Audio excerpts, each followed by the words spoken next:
growing in the Spirit, growing and increasing. We need to grow every day. Tuseme kwamba mimi nilijazwa Roho Mtakatifu hata unakumbukaga mwaka na nini na nini. But that hiyo haimaanishi ati ni hivyo sasa ulifika. No. Ulijazwa Roho Mtakatifu, lakini swali ni hii, umeruhusu Roho Mtakatifu kutembea na wewe katika hii safari?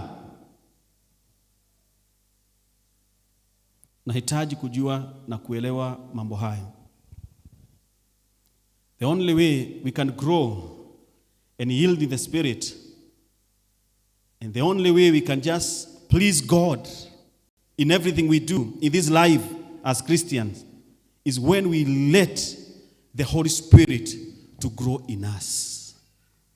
Friends, hata ukijaribu kujipendekeza kwa mawazo na mafikira yako na jia gani kwa Mungu, without the Holy Spirit, it is all in vain. Because the Holy Spirit does not look the outer. I said this on Tuesday. Roho Mtakatifu hayuko interested sometime with the makeups that we do. He's not. You know, siku hizi ukiangalia haswa tuko katika hii era na hii digital time ambao hata tukiendelea katika service kama hii tunajikuta kwamba tumechukuliwa picha ambazo zinaenda online. And sometimes kuta kwamba video ambao ulikuwa umekaa, unapoona tu kamera unaanza kujicompose. Ukae kama uko rada, uko sawa. Unaanza hata karibu tukue kitambo ujipange. Ndio hiyo picha ikifanya nini? Ikutoe vizuri, usichome picha. Unaanza kujiweka, unataka tunaogopa hii kamera vile ambavyo itatuportray. We forget about their other things. Kuna yule ambaye yeye hana haja na the physical appearance. Akona haja na our hearts. Akona haja na roho zetu. Ako haja na maisha yetu ya kila siku. Not how we dress, not how, dressing is good because you have to dress, in a way that pia italeta utukufu kwa Mungu. But tuko katika maisha mengine ambayo tunajikuta kwamba tumeegemea katika mambo hayo zaidi, tunasahau yale ambayo tunasema ya kwamba yale ambayo ni mambo ya msingi kanisa. I was listening to a minister. I was just in office and nikajikuta tu ninasikiza mhubiri moja. Na akasema hivi. Na hiyo kitu ikaniguza sana. Akasema, na ni kweli. Akasema siku hizi usikize haswa katika mahubiri mengi ambayo inahubiriwa katika maruninga na those big platforms. It will be very hard usikia watu wakizungumziwa kuhusu mambo ya kiroho, mambo ambayo ni ya Roho Mtakatifu. Yale mambo ambayo utayasikia ni yale mambo ambayo maandiko vile ambavyo vinavyosema, yale mambo ambayo watu masikio yao yanataka kusikia. Ikifika ujumbe kama huu ni wa kuzungumzia Roho Mtakatifu, it's a boring message. And that minister was saying, imekuwa hivyo sasa, imekuwa huo mtindo. Enda katika those big meetings. Tunahitaji tujiangalie. Nilisema siku ya Jumanne, nikasema kwamba there are two things. I'll speak up very fast kwa sababu nilikuwa nimeiguzia. Kuna mambo mawili katika Roho Mtakatifu. Jambo la kwanza, the Spirit with us. Roho akiwa pamoja nasi. When we have the Spirit with us, we are born again Christian. And by that, because the Spirit is with us, we have that character. Tuna ile tabia ya Mkristo. Na wengine wetu nikasema tunakwama hapo. Ulipookoka kuna usaidizi wa Roho Mtakatifu. Si Yesu peke yake tu aliyekuokoa, but there is that hiyo conviction, ulikuwa unafanya mambo ambayo haifai, unajikuta kwamba sasa there are things ambao hauko unazifanya hapo awali. Character ikachange. Hata wengine wetu pengine wanaume tulikuwa mpaka na madredi, tumefuga nywele katika njia nyingine ambao we don't care. Mavazi yetu vile ambao tulikuwa tunavaa, maongeo yetu. But all of a sudden, because we have given our life to Jesus and the Spirit now is with us, ana change our character. Na hakuna mtu alikuambia. Unakuta kwamba kuna tabia imebadilika. Kuna mambo ambayo haungeongea,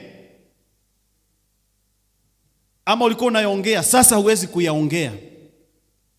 Kuna vile ambavyo ulikuwa unajulikana hapo awali, sasa haujulikani hivyo.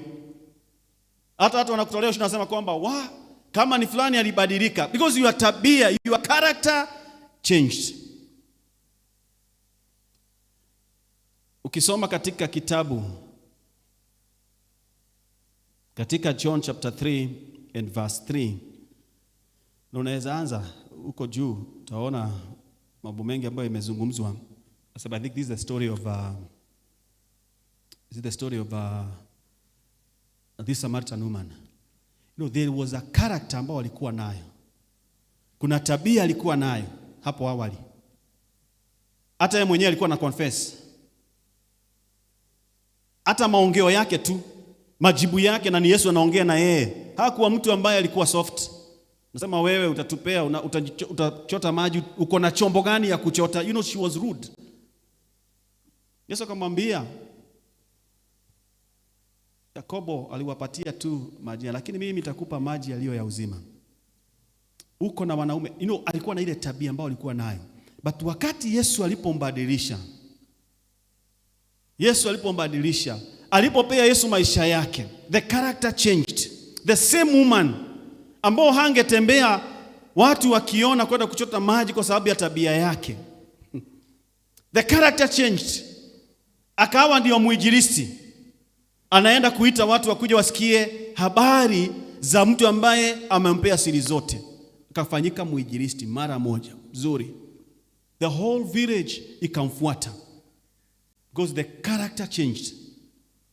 Na akakuwa na influence kubwa sana, kwa sababu wasema huyu sinamjua ni mama fulani, lakini akabadilika because the Spirit of God was with her.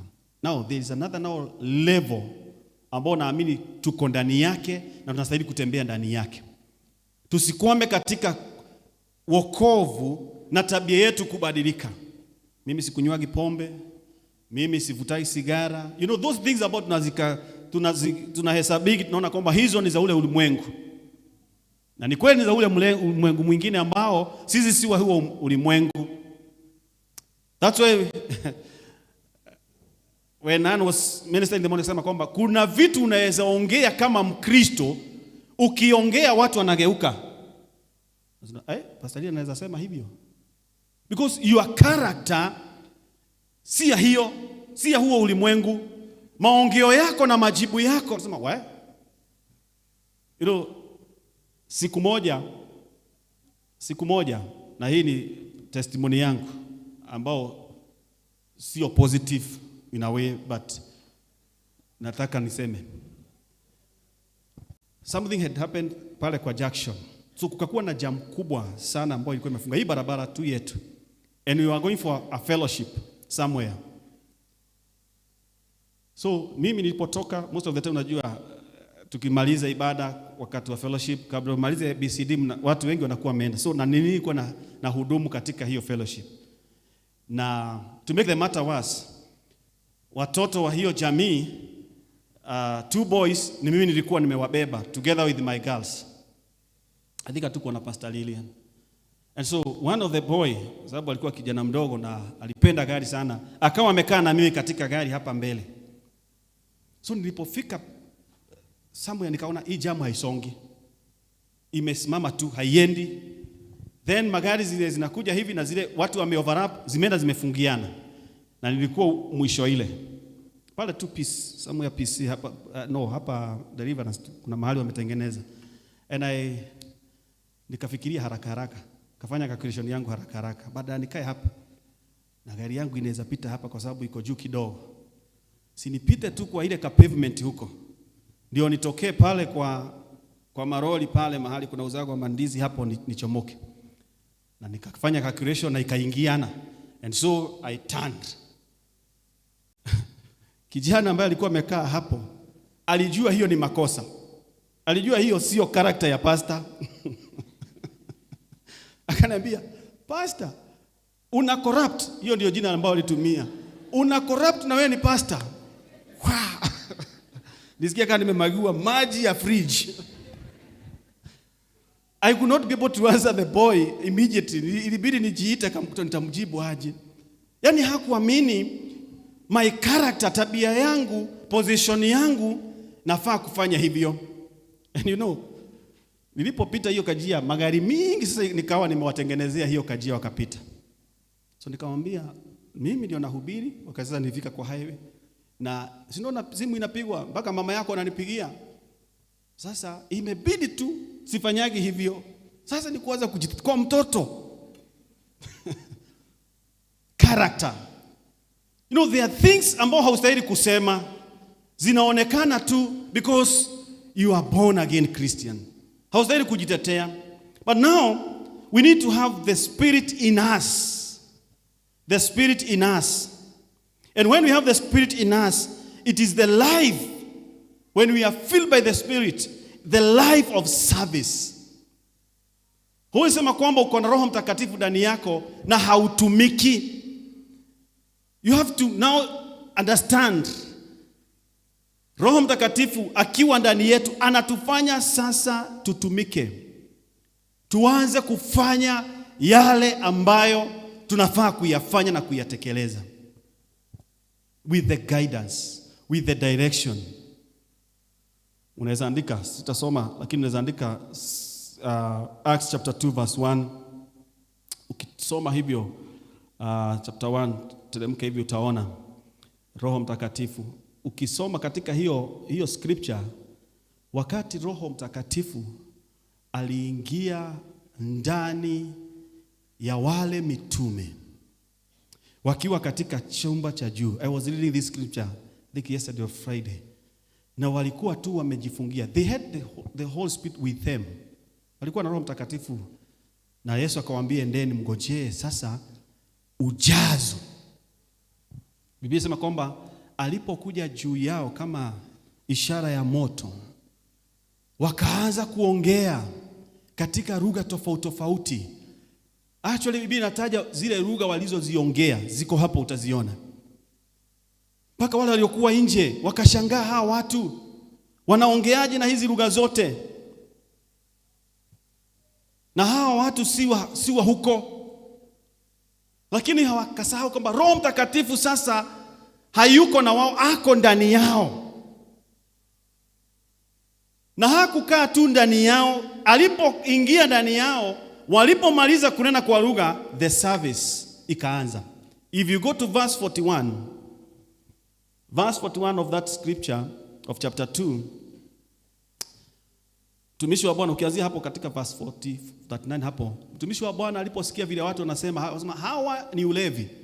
Actually anasema mpaka vizuri sasa, ni saa 3 tu ya asubuhi. Tunawezaje kuwa tumelewa? Na kama tumelewa na Roho Mtakatifu. And the word of God says, now verse 41 ambao sitaki kudwell kwa mambo mengine, Biblia inasema kwamba Petro akahubiri ujumbe, akanena habari ya Yesu Kristo. And many of them, because now the Spirit of God is in them, now they have that service. Kuna hiyo huduma sasa ambao wanachochewa kufanya. They believed that message and were baptized. And about 3,000 people were added to the group that day. I love the way imeiweka. Siku ya kwanza Roho Mtakatifu kuingia ndani yao, wakanena kwa lugha, kazi ikaanza, huduma ikaanza. Hawakuogopa. Ule uoga walikuwa nao ilikuwa imeondoka. Hawakuogopa kuitanishwa na Yesu tena. Hawakuogopa kuitwa wa Kristo tena. Na ishara zikaanza kufanyika. You know, when the Holy Spirit come upon us, He enabled you, or he enables you to do what you are unable to do there before. That's how important the Holy Spirit is. When the Holy Spirit gets in you, the things that you worry about, the things that you don't know how to do, the words that you don't know how you are going to speak, he gives you that courage. That's what we can see in that scripture. You know, the Holy Spirit replaces fear with courage. That's why we need the Holy Spirit, friends. Church, that's why we need to walk with the Holy Spirit. Sasa zingine tunasema mimi naogopa. Naomba uongoze tu ibada kwa fellowship. Mimi siwezi. Just give yourself, allow the Holy Spirit to lead you, to be in you. He give you that courage. He give you that ability in your weaknesses. We have a lot of tuna weaknesses nyingi sana kama wanadamu. We have those many weaknesses. But with the Holy Spirit, anatusaidia in those weaknesses. Some of us, ungetuambia tutahubiri, tungefanya mambo kama ambayo tunafanya wakati huu, tungekuambia hapana, haiwezekani. But because the Spirit of God is at work, ametuwezesha kufanya yale ambayo tunaofanya. Now let us take another phase of this sermon, and I just have a subtopic of kubuild tu kwa hiyo. Mahali niliachia saa siku ya Tuesday, umuhimu wa Roho Mtakatifu kwa muumini. The importance of the Holy Spirit in a believer. In a believer. The work of the Holy Spirit in a believer. Mahali tumeachia tu. Number 1, he gives us power to witness. Anatupea nguvu ya kuwa wainjilisti. Tunapopokea Roho Mtakatifu ndani yetu. And I said this on Tuesday, nikasema kwamba friends, jukumu kubwa ambalo tumeitwa kulifanya kama Wakristo, it is to witness. If you are there and you are not witnessing, if you are there and you are not a good ambassador to this gospel, kuna kitu ambao haufanyi. Kuna kitu ambacho kinakosa ndani yako. Acts chapter 1 verse 8 nasema kwamba, chapter 1 verse 8, but you receive power and ability. This is amplified version. You will receive power and ability when the Holy Spirit come upon you, and you will be my witnesses to tell people about me, both in Jerusalem, in all Judea and Samaria, and even in the end of the earth. You'll get that ability. That's why I said I need to repeat this, so that we can get, that connection. The only thing we can do, church, for us to be able to do that ability. Mambo mengi ambayo tunaona even katika the physical inafanywa na watu ambao wako, they are able to do it. Na Mungu ametu enable in different ways. Yale magari tunaona, yale manyumba tunaona yakijengwa, all those things ni Mungu anapea. Na somebody alikuwa ananiambia, anadina mambo na technologies. Alikuwa ananiambia vile ulimwengu unavyokibia katika technology, hata haieleweki. Because leo unaacha hii kitu, kabla hata ulan uende kuwa conversant nayo, it changes. Inaapia kuwa kitu ingine. Inazaliwa kitu ingine. Kabla pia uende kuzoeana na hii ingine tena inazaliwa. Hata magari angalia.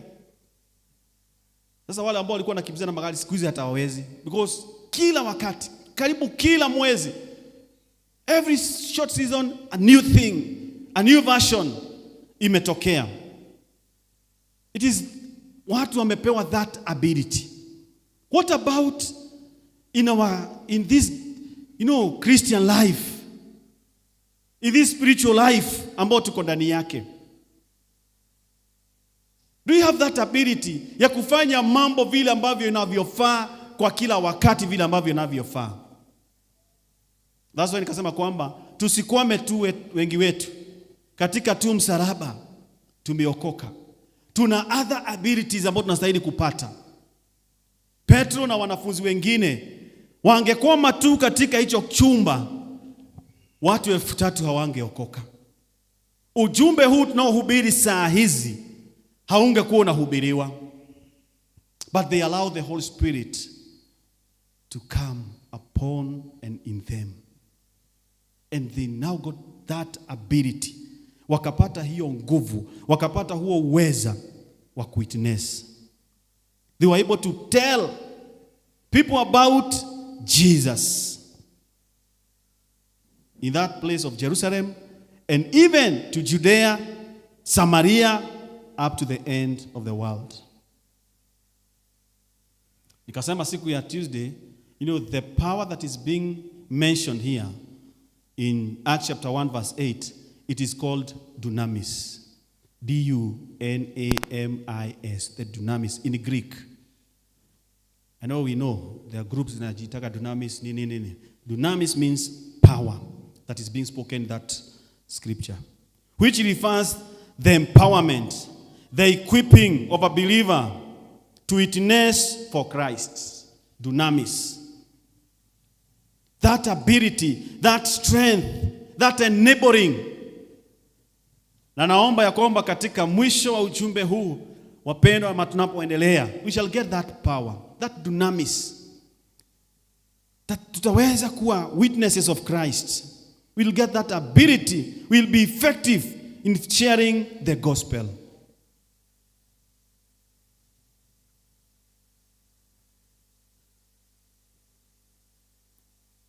Niruke mambo kadhaa hapo niende katika number 2. Jambo la pili ambalo tunastahili kulielewa na kulifahamu is that the Holy Spirit reveals the deep things of God. Another important thing that we need to know and to understand, church, there are things we'll just understand and know them if we allow the Holy Spirit to be in us. We are going to be revealed. I remember answering the morning, we get the revelation of the things that Spirit wants us to know through the Word of God. Yes. By the way, sometimes I look at how you prepare a message like this. Unaiweka notes zako, unakuja unazungumza, ama inakuja inazungumzwa, na una understand kwa mawazo na mafikira yako kweli kama ni wewe peke yako hauwezi. So it is just ni revelation, ni Mungu ana reveal those things, those deep things, those things ambazo ukiwa tu katika maisha tu ya mwili huu hauwezi understand. And the Holy Spirit is the one who revealed those deep things. Mambo ya ndani. In 1 Corinthians chapter 2 verse 10, in Amplified Version inasema kwamba 2:10, 1 Corinthians inasema kwamba for God has unveiled them and revealed them to us through the Holy Spirit. For the Spirit searches all things diligently, even the sounding and measuring and profound the depth of God, the divine counsel, and the things far beyond human understanding. The Amplified inaipanuaga. Vitu ambazo the human understanding, mambo ambao mawazo ya wanadamu, mafikira ya wanadamu, yale ambavyo unavyofikiria, the things ambazo tunaona tu kama ni za kawaida. Roho wa Mungu akiingia ndani yako anakurivilia, inatokea kitu kingine unashindwa, I thought it's just a kawaida thing, but the way imetokea, because when you have the Spirit of God anakurivilia tu. And sometimes inakuwaga ngumu sana wakati ambapo Mungu amekupea that ability ya understand the deep things and you are sharing with somebody that hana hiyo neema. Mnapoteana, mnakuwa ulimwengu mbili tofauti. Unamwambia kuna vitu nataka nafikiria na waza tunaweza fanya. And because you have Mungu amekulivilia, When you share with somebody, unaona, hii kweli hii huyu si kuota anaota. Kwa sababu hampelekani. Wewe ulimwengu ambao uko, yale mambo ambayo Mungu amekufunulia kwake yeye haiko. So you cannot go together. Only the Holy Spirit that make us grow even to the deep things of God. The only one ambaye anaweza tufanya tukue kwa mambo, tuingie katika mizizi ya mambo ambayo ni ya kindani, ni Roho Mtakatifu.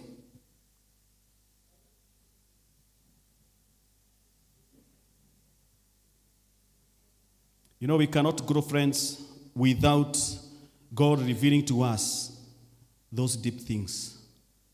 We cannot grow. And I want to dwell to this point a bit. We are desiring to grow and to increase, even in the spiritual things. But I want to tell you this. It will be very hard to grow and to increase without the help of the Holy Spirit. No, ndio uone mti umegrow, umezaa matunda mazuri yanayopendeka. Kuna kazi huo mti umefanya. Huo mti mwenyewe ndio hiyo matunda itokee, kuna kazi umefanya. Imeweka mizizi yake chini vizuri. Imetafuta zile nutrients zote ambazo zinahitajika ndio iweze kufeed katika hiyo ambao wewe unaona. Sometimes tunaangalia tu the fruits, ama tunaangalia tu yale matawi, inapendeza, it is so green, inakaa smart, hii haikaukagi, hata wakati wa jua haikaukagi. The secret see the leaves. The secret ni yale mambo ama zile mizizi, mahali ambapo imeenda, kile ambacho inachokifikia. Sometimes people admire us.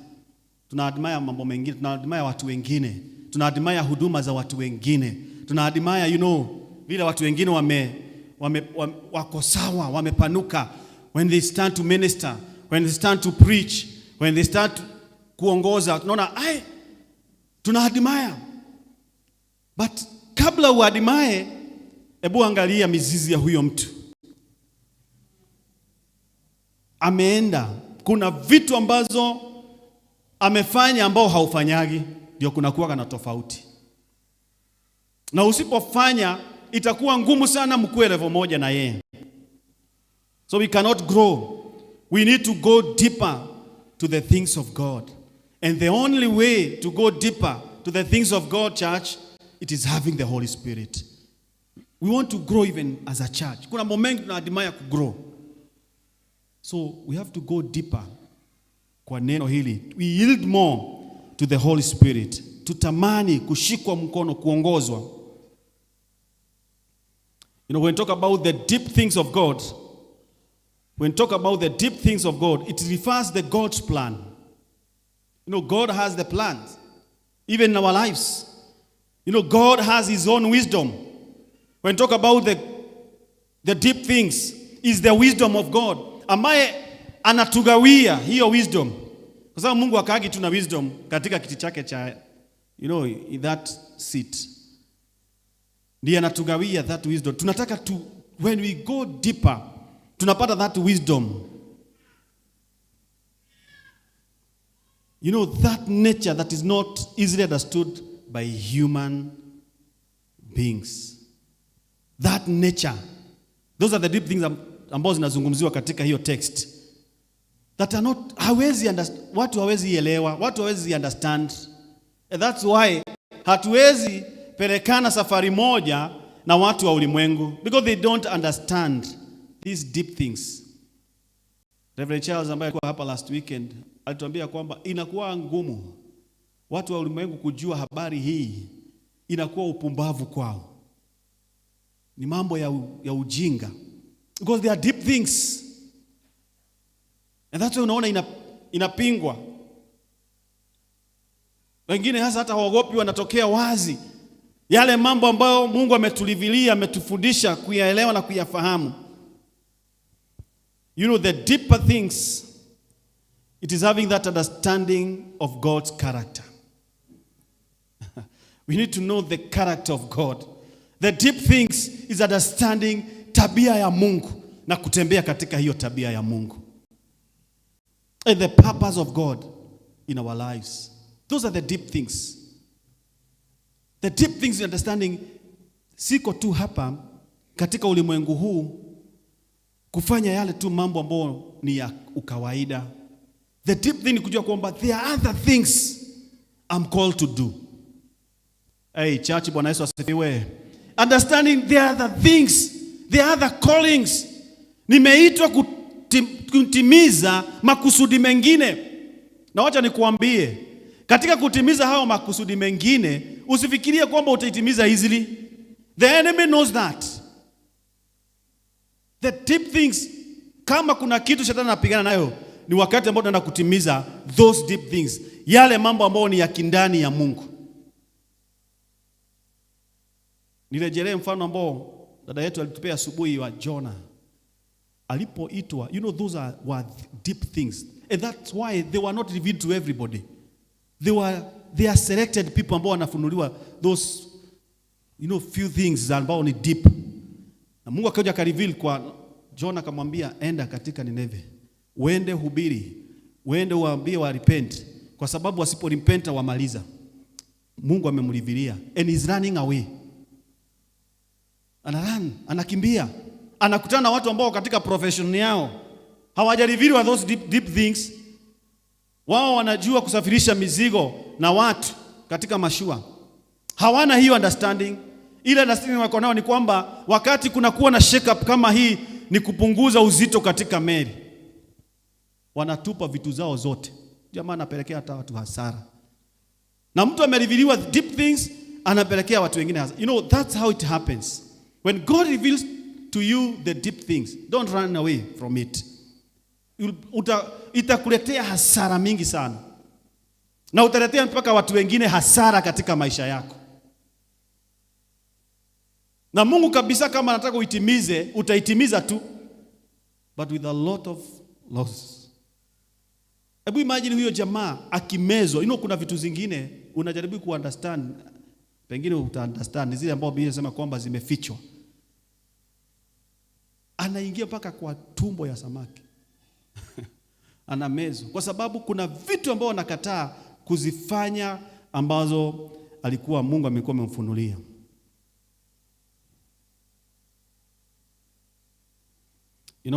When God speaks in a time like this, church, when God speaks every time a minister stand this altar or wherever, even tukenda katika manyumbani, I want you to take this. It is time. God is unveiling those secrets. It's not just a word. Sometimes tunaichukua kama mambo mengine very casual. Neno la Mungu tu, tupate dakika 5 ya neno la Mungu, inakuwa tu ni kwa sababu ni ka program. I want you to take this. Any moment you are given opportunity to stand and minister and speak. Hata kama ni ushirika wale ambao shirika zetu 10, utaenda usimame. Ujue kwamba you are being entrusted with those deep. Hata kama ni moja, that deep thing ambao Mungu tu amekulivilia, iongee kwa heshima. Izungumze kwa heshima. Iongee kwa maana. Usiseme nimesimama kwa sababu niliambiwa nitahubiri. Hapana. Unaweza kuwa uliambiwa, lakini kuna kusudi lako kusimama mahali pale ulizungumze. Mungu ana reveal his secrets when we have people that are speaking to us and you're also listening.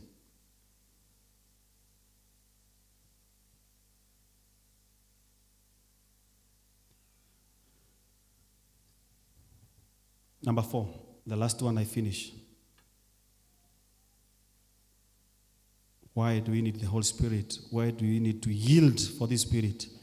Because he is the teacher. He is the one who guides. He is the one who directs. Ni yeye mwalimu, ni yeye kiongozi. Go back to the illustration that I have demonstrated here. John chapter 16 verse 13. John chapter 16 verse 13. This is the last one. But when he, the Spirit of truth, comes, He will guide you into all truth, full of the complete truth. Brackets. For he will not speak on his own initiative, but he will speak whatever he hears from the Father, the message regarding the Son. And he will disclose to you what is to come in the future. He teaches, he guides, he reveals. If you can count the things ambazo zimezungumzwa pale, ambao tukipokea Roho Mtakatifu ndani yetu inatekelezwa na inafanyika, ni ya muhimu kwetu. Nimeweka some notes kwa sababu ya wakati. Nimeweka hivi. Nimesema hivi jambo la kwanza. You know, the spiritual guidance that I'm talking about is like that navigator, that GPS. You know, the Holy Spirit is like the GPS. Amekushika mkono. Najua wale ambao wanajua GPS ni ile ambao umefika mahali haujui, hauelewi, haufahamu, you know direction ni wapi. And nowadays technology vile nimezungumzia ime simplify mambo mengi. You just Google the destination mahali unataka kwenda, na kama mtu kengine kanakuwa na hapo kanaanza kuguide.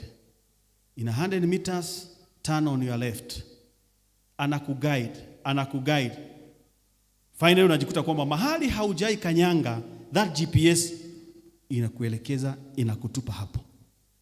Na inakuambiaga ukifika, inaongeaga inasema namna gani? Now you have done what? You have reached to your destination. You know, we need that guide, church. Goes by our own. We cannot. We need to reach that destination ambao Roho wa Mungu tu ndiye anajua destination yetu na ni lini. In this life tunaelewa vizuri sana ya kwamba haswa sasa kwa ambao haswa tuendagi kama mji wetu mkuu wa Nairobi. Every time unapoenda you find new things. You find new roads vile ambao ulikuwa unajua unakuta kwamba ni tofauti. But now tunashukuru Mungu ya kwamba kuna watu behind. Mungu tu amewapea hiyo neema ya kutupea easy time ya kufika mahali pale. Nienda na rafiki yangu mmoja, Daktari Yari, ambaye alikuwa amehubiri hapa siku moja in Eldoret, mahali kunaitwa Kapsowar, huko ndani Elgeyo Marakwet, ndani kwa hospitali moja. Hajai kuwa hapo, sijai kuwa hapo, and we were just myself and him. And yeye hakuwa na line ya Kenya, so kuna vitu mingi sana hakuwa. So nikamwambia don't worry, we have this. Tukaweka tu, ikatuambia the time ambayo imebakia, ikatuambia ikatuonyesha naweka hiyo ka blue line.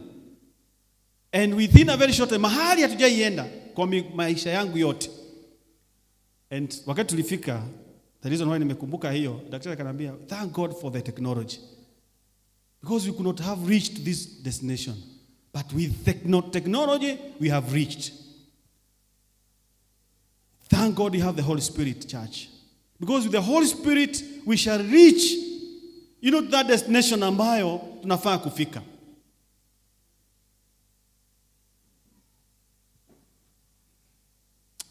Na tuwezi fika kama hatujariviliwa na Roho wa Mungu. The word says in John chapter 4 verse 14, that God is spirit, and those who worship him should worship him in spirit and truth. Mungu ni roho. Na kwa hivyo ndio tuweze kutumikia Mungu huyu, pia tunastahili kuunganika na yeye katika hiyo roho. There's no way, this is the last one, there's no way we can understand God unless he reveal himself in the spirit in us. Hatuwezi understand mambo ya Mungu. Hata hii ambayo nazungumza, kuna mtu atatoka hapa kuna kitu ameshika. Unless we are connected with that spirit. John 14 verse 16 and 18. Tom, sijui kama kuna Swahili version. Do you have a wacha nisome basi tu kwa Kiswahili, kwa Kiingereza. Verse 16 and 18 in John 14. I will ask the Father, and he will give you another helper who will stay with you forever. He, the Spirit, who reveals the truth about God. Recently, nimezungumza sana kwa kuna vitu mpaka tuliviliwe na Roho wa Mungu. Tuejue, tuielewe, nimeiandani hiyo. You know, who reveals the truth about God.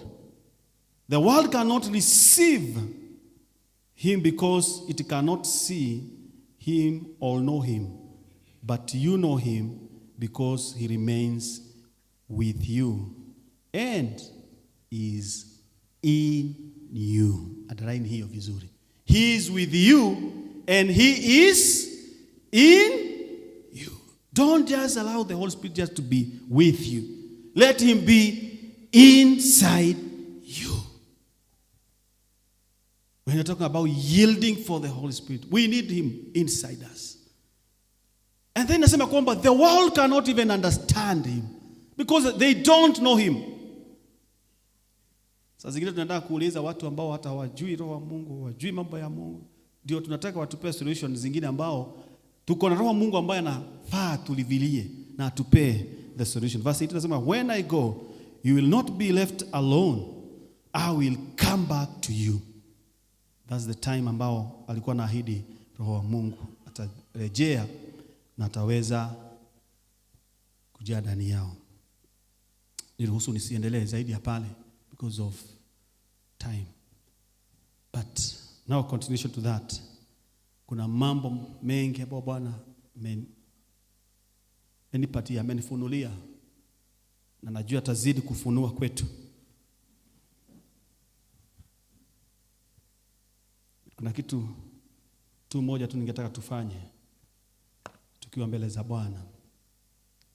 Tuombe tu ombi hili ambao kanisa nataka tuombe, that God, hii mwezi isipite tu, that we shall just receive those sweet messages ambao tunazungumziwa, sweet word, you know, and then just come and go.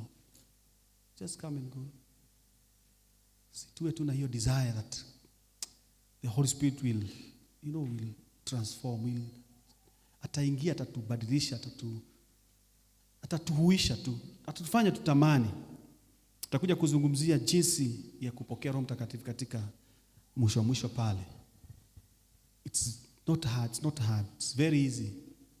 Kwa sababu si kitu ambacho inapeanwa na mtu. Ni Mungu tu mwenyewe, vile tumesoma, alisema kwamba atatupatia. Inamisha tu uso wako mbele za Bwana and just tell the Holy Spirit of God, come in me. Njoo ndani yangu. Mwambie tu Roho wa Bwana, njoo ndani yangu. Kuwa mwelekezi wangu. Umeona kwa mfano tu vile nimeelekeza. Just a simple illustration that without the Holy Spirit tutakwama. Tutaanza hata kurudi nyuma baada ya twende mbele. So just tell the Holy Spirit, I need you. I need you.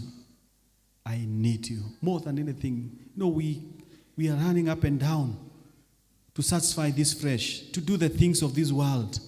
Can we just now tell the Holy Spirit, we need even to know you, to understand you more. In the mighty name of Jesus. In the mighty name of Jesus. Can we yield for the Lord? Can we just ask God, hold my hand, the full control. I need to be guided. I need to be directed. I need to be led. On my own. Peke yangu siwezi. Roho wa Bwana, nitaingia kwa majaribu. Nitaingia kwa dhambi. Nitaingia kwa mambo ambayo Bwana ni chukizo mbele zako. Jesus. Tuhuishi na Roho wako. Tuhuishi na Roho wako. Naomba Bwana, isiwe tu ni wakati tutapita wa mwezi wa 4 na tubaki tu vile tulivyokuwa. Naomba Yesu, ulioahidi itafanyika kwetu. Nakushukuru kwa neno lako. naomba nguvu za Roho Mtakatifu ndani yetu. Tumtegemee Roho wako zaidi na zaidi, zaidi na zaidi. Naombea mioyo hii Bwana, ya kwamba Yesu, hatutabaki vile tulivyo, Roho wako akija juu yetu. In Jesus' name. I thank you, Lord, for your word. I thank you, Lord, for this season. Thank you for your Spirit, oh God. Continue revealing to us. Continue speaking to us. Every minister, Lord God, will stand in this altar and speak of your word in yielding into your Holy Spirit, oh God. I pray that, Jehovah God, it will be a deeper secrets that, Lord, you are going to be revealing unto us. In Jesus' name. I thank you, I bless you.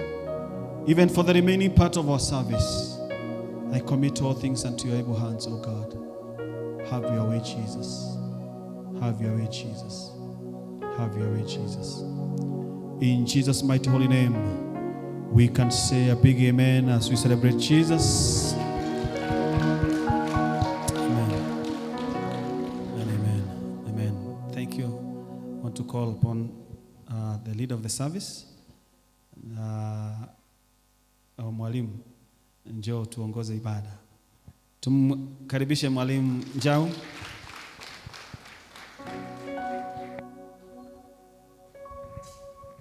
Thank you. Thank you very much, Reverend Charles. God bless you. I think he deserves a better pigia makofi. Thank you very much. Asante sana. Bwana asifiwe.